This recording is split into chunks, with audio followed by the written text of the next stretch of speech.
This animal is going to freeze. Freeze? Freeze. Solid freeze.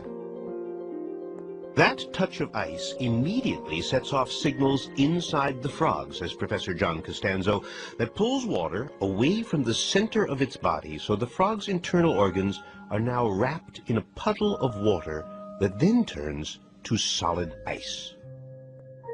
I still can't get over it. It's really an amazing thing. There is no breathing, no kidney function. The heart stops. And there'll be no heartbeat for a long period of time. You mean as in no heartbeat? Right. Nothing. Flatline. Flatline. For an hour or two? It could be for days, perhaps even weeks. Really? It sounds like it's virtually dead, no? We know that the frog isn't dead, but he's probably about as close as you can get. To being dead. Yes. So, from the outside, this little frog feels like a rock. Except that as it froze, the frog flooded itself with a kind of sugar. The frog's blood sugar is distributed through the circulatory system. It works like an antifreeze. It's harder for the water to freeze, so cells stay just damp enough for the animal to hold itself together. Until the springtime, when the days grow a little longer and the ground gets a little warmer, and then, well, a kind of miracle happens.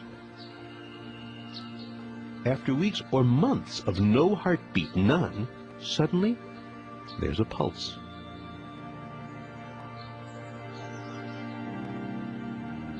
And that first heartbeat leads to another, and then another, and then within a day, and in the case of this little frog, it took about 10 hours, the animal literally comes back to life.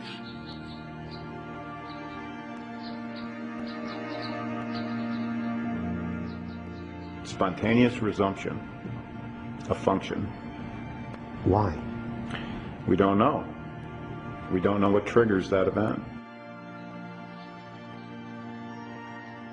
And think how elegant a business this is.